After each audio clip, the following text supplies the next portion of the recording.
సుబ్రహ్మణ్యం ఎక్కడ తెచ్చాడు? పొద్దుటి నుంచి కనబడలేదే. ఇలా పిల్లలతో ఆడుకుంటూ కూర్చుంటే వచ్చే మొగుడు పల్లెటూరు గబ్బిలాయని వెనక్కి వెళ్తే వెళ్ళిపోతాడు. వెళ్ళని, హాయిగా వీళ్ళతో ఆడుకుంటూ ఇక్కడే కూర్చుంటాను. ఇలా కూర్చో. నీ పెళ్ళైన తర్వాత నువ్వు నీ మొగుడుతో ఎలా ఉండాలో నేను నేర్పిస్తాను. ఇదేం పుస్తకమే? శోభనం గదిలో ఏం చేయాలో అంతా ఇందులో ఉంది. ఛీ, ఏమిటే బట్టలు లేకుండా? ఇలా చేస్తేనే పిల్లలు పుడతారు. నిజమా? ఉండు, నాన్న అడుగుతాను. ఏయ్, సిగ్గులేదు? ఆ, ముక్కు మొహం తెలియని వాడి ముందు బట్టలు ఇప్పడానికి సిగ్గులేదు, కానీ మా నాన్నని అడిగితే సిగ్గా? అయ్యో, నాన్నా, ఏ విషయం మాట్లాడాలి బాబు? అర్జెంట్ గా రమ్మన్నావట. చూడండి, నేను ఇప్పుడు పెద్ద కంపెనీలో పెద్ద ఉద్యోగంలో చేరబోతున్నాను. ఇదంతా మన పద్మావతి అదృష్టమే మావయ్య. అవునయ్యా, నేను వేసుకున్న షర్టు, ప్యాంటు, షూ, చెడ్డి అన్ని మీ పద్మావతి అదృష్టమే. చాలా శుభలేఖలో నా పేరు కింద ఆఫీసర్ సుజనా పద్మిని లిమిటెడ్ అని వెయ్యాలి. శుభలేఖలు ప్రింట్ అయిపోయాయి కదా బాబు. పర్వాలేదు, తగలబెట్టండి. మళ్ళీ కొత్తవి ప్రింట్ చేయండి. వీటిల్లో చాలా వరకు పంపించేశాం బాబు. పర్వాలేదు, మళ్ళీ ఇంకొకసారి పంపించండి, లేకపోతే పెళ్లి క్యాన్సల్. అదంతా నేను చూసుకుంటాను బాబు. అసలు ఇంతకీ మన జీతం ఎంతేటి? ప్రారంభంలో 1500, అంటే 15 పక్కన 2 సున్నాలు.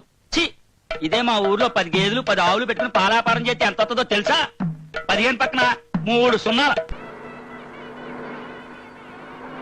మావయ్య, పిల్లలు వచ్చేసారు. ఆడపల్లి మటరమ్మా.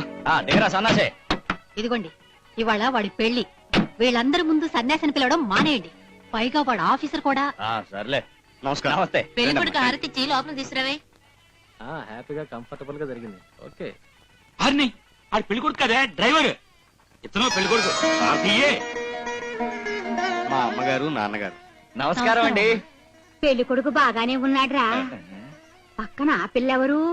పెళ్లి కొడుకు కాదమ్మా, పెళ్లి కొడుకు తండ్రి గారు తల్లి గారు. ఏమీ అనుకోకండి అమ్మా, నా కళ్ళు సరిగ్గా కనబడవు. పర్వాలేదండి. ఆ మెళ్ళోదంతా బంగారమేనా?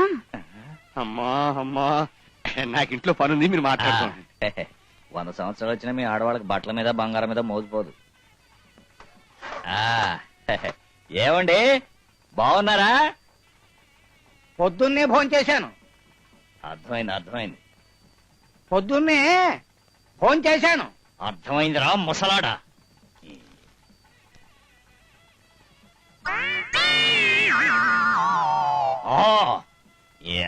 చూసేవాళ్ళు నాకు చెవుడు అనుకుంటారు.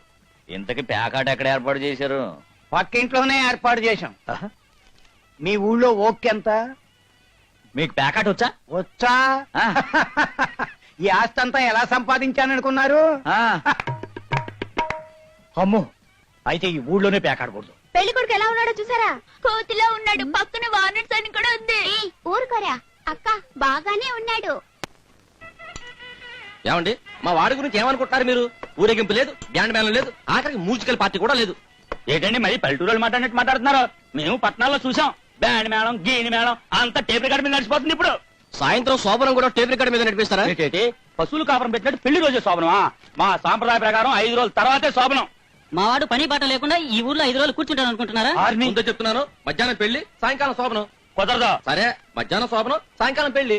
ఏంటంటే వాట్ యూ థింక్? మా వాడు ఇప్పుడు ఆఫీసర్, రేపు పొద్దున డ్యూటీలో జాయిన్ అవ్వాలి, మళ్ళీ ఎప్పుడో వస్తాడు. సరే, వచ్చినప్పుడే పెట్టుకుంటాం. అదేంట్రా అలా అంటున్నాడు? కొంచెం పోసు కొట్టమంటే మరీ రెచ్చిపోతున్నారు. అసలే నాటు మనిషి. శోభనంతో పాటు పెళ్లి కూడా క్యాన్సిల్ చేస్తాడు. అబ్బాయికి ఉద్యోగం వచ్చింది కదా, ఇంక ఈ పల్లెటూరులో ఎందుకుంటాడు? ఒక వారం రోజుల్లో మీ అమ్మాయిని తిరుపతికి కాపురానికి పంపించాలి. అమ్మాయి ఇంకా చిన్నపిల్ల, బొత్తిగా లోక జ్ఞానం లేదు. తిరుపతిలో వెంటనే కాపురం అంటే నాకు మాత్రం పెళ్ళైన వెంటనే అన్ని తెలిసాయా ఏమిటి? మీకు తెలీదా? నేను తర్వాత నేర్చుకోలేదు, అలాగే నేర్చుకోవాల్సిందే. ఏమంటారు? అది సరేనమ్మా, ఇంతకీ నువ్వెవరు? అమ్మా, ఆవిడ పెళ్లి కొడుకు తల్లే. ఆ మాట ముందే చెప్పకూడదట్రా. రామ్మ, కాఫీ ఇస్తాను. కాఫీ ఇచ్చారే. మాంగళ్యం తంతునా హేతునా కంఠే బధ్నామి శుభగే త్వం జీవ శరదాం శతం మాంగళ్య ధారణ ముహూర్తస్సు ముహూర్తోస్తు.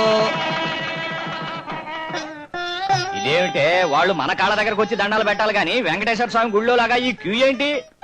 ఎంతమందికని ఒంగొంగి నమస్కారం చేస్తాడు? వాడిప్పుడు ఆఫీసర్.